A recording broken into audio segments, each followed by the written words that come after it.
Nakita ko yung isa. Nagtatago sila dyan.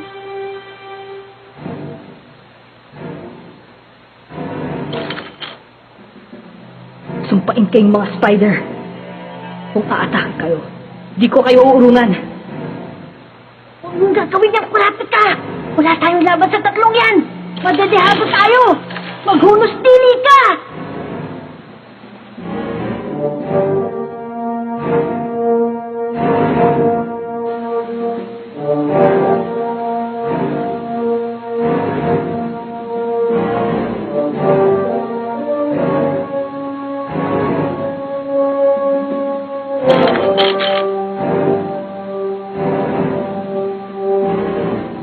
Ano na?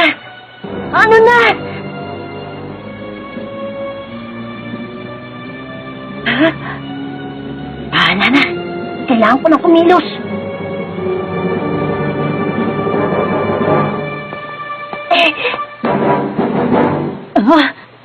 Naloko na. Gon, anong ginagawa mo? Patawad! Hindi ko na kayo susundan! Patawarin niyo na ako! Ikaw na naman. Bakit, Machi? Siya ba yung bata? Meron pang isang nagtatago. Lumabas ka na.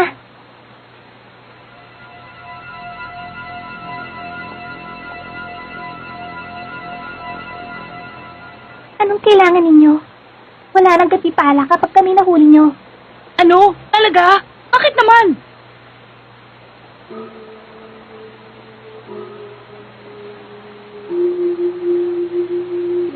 Ano nang gagawin natin, Pinuno? Ulihin sila. Ah!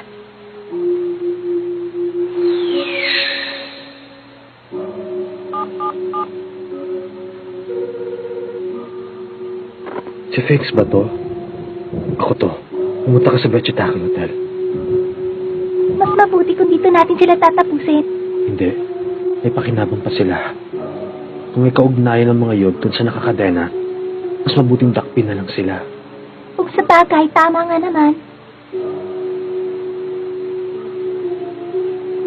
Meron akong gustong itanong sa'yo. Paano mo napapatay ang isang tao na wala namang atraso sa inyo?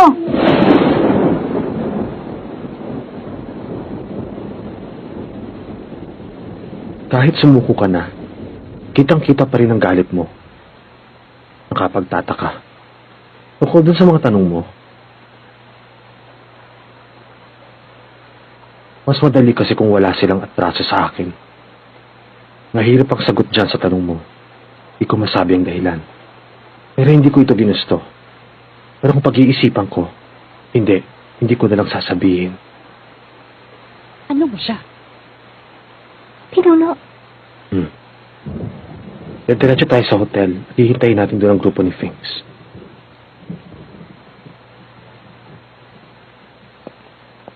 Kung magbalak silang tumakas, tapusin niyo sila. ariglado.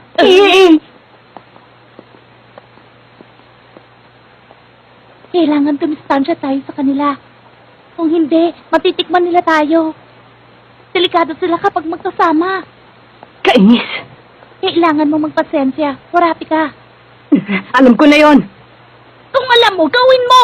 Dahil sa pagwawalang bahala mo, talaga yung dalawang kaibigan mo sa panganib.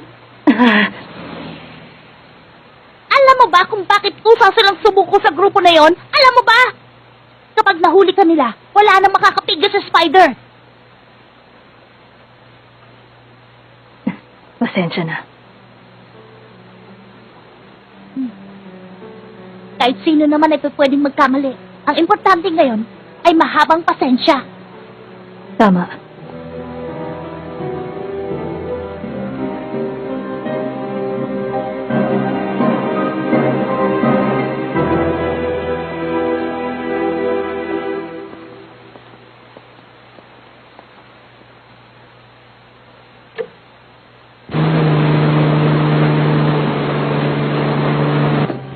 Mukhang tinigilan na nila ako. Pero hindi pa rin tapos ang problema. Hindi ko kamamatay yung trabaho ito tulad ng pinuno namin si Dartzorn na namatay sa kababantay sa walang kwentang paslit na yon.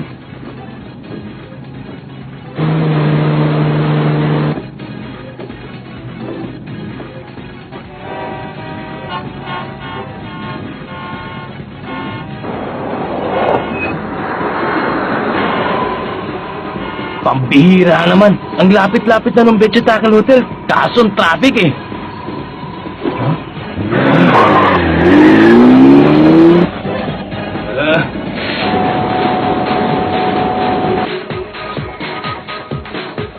Nagbabalak siyang umalis sa lungsod. Mga 50 kilometro kada oras ang takbo niya. Alin kaya yung nakakadena? Yung hinahabol natin o yung hinahabol ng pinuno? Ang mahalaga, mawawala na sa loob ng ilang oras yung peking ginawa ni Kurtiki. Wala na tayong oras. Dennis, hindi siya makakatakas. Bigla siyang bumagal. 30 kilometro kada oras. Naku, bakit ngayon pa?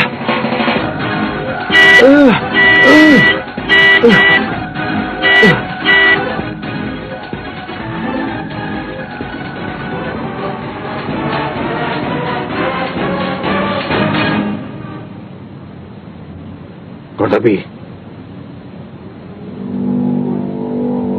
Nandun siya.